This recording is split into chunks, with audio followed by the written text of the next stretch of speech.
Hello and greetings from the seat of my bike here on the Tour Divide. I've just come over Huckleberry Pass in Montana. It was a big one.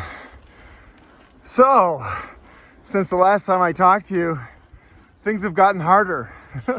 You know, the first 2 days when I was talking about Canada being so cold and wet and snowy, I thought the worst was behind me. But the first two days of Montana were so uncomfortable, so cold, so wet.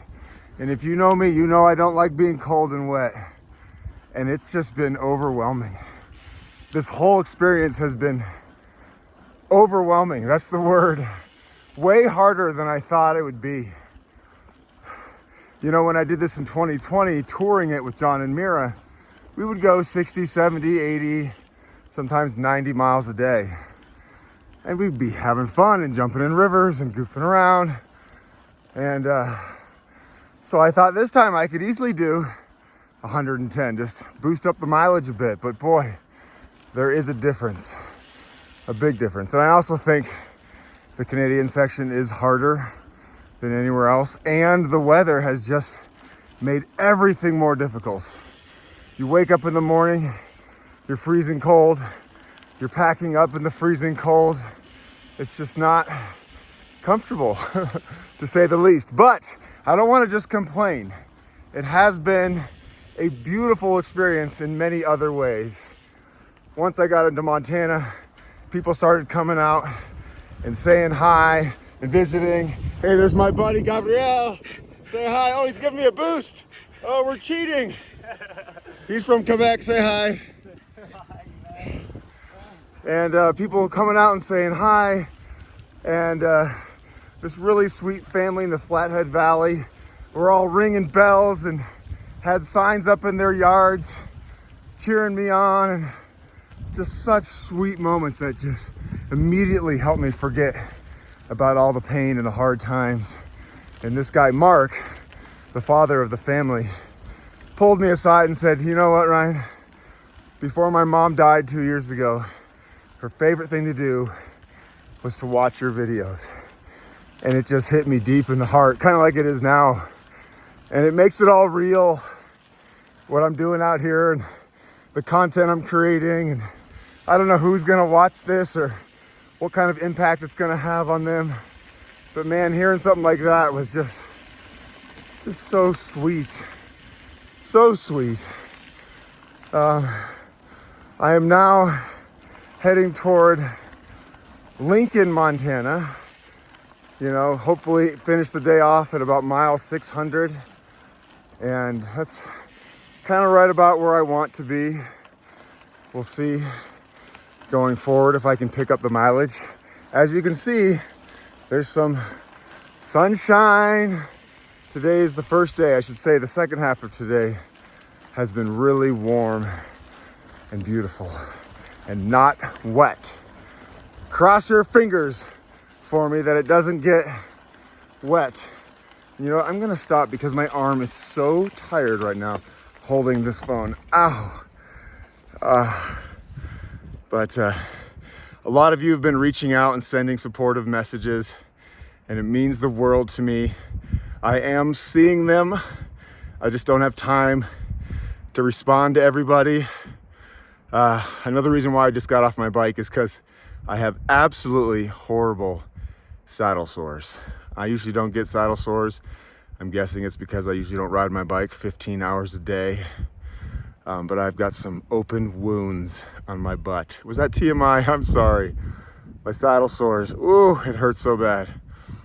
But I think I'm gonna be okay. You know, my body is just getting into it. I'm getting into shape. And I feel like I'm getting stronger, at least I hope I'm getting stronger.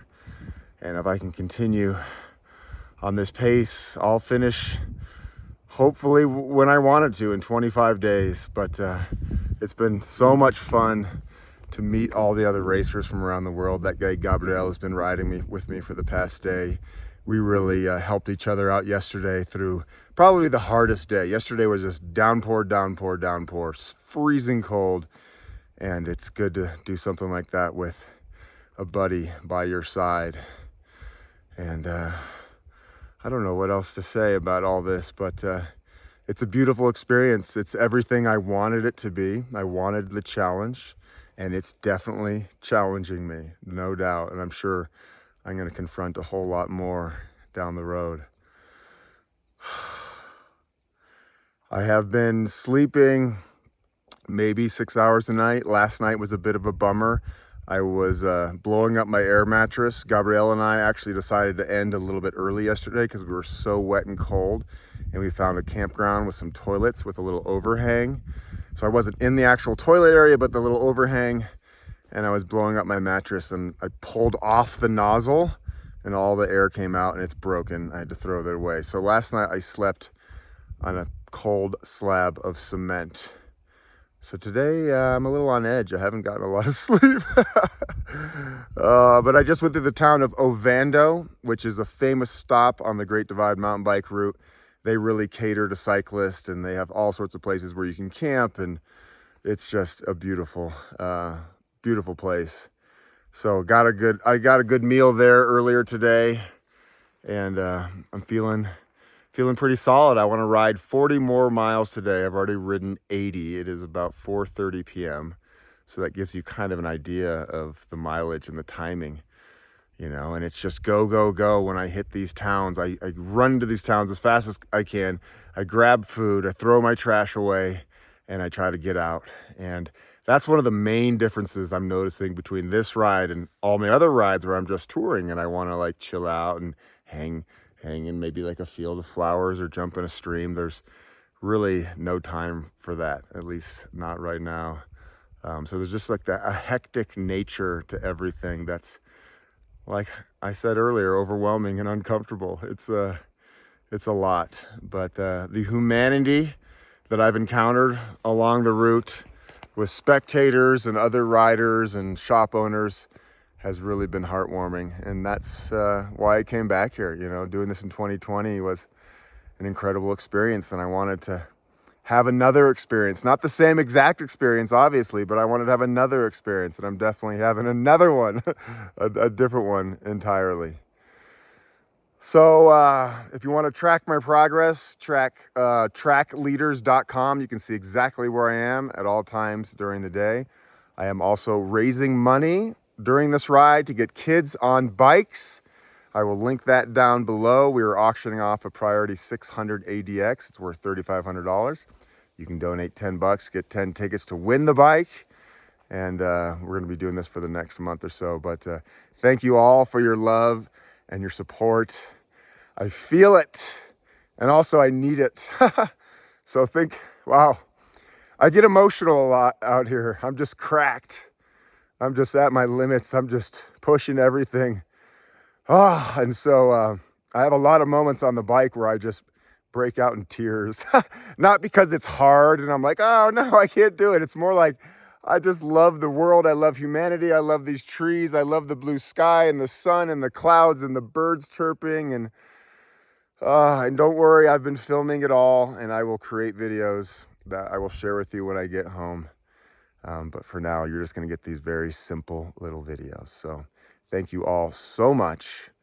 And please send good thoughts for my very, very sore butt.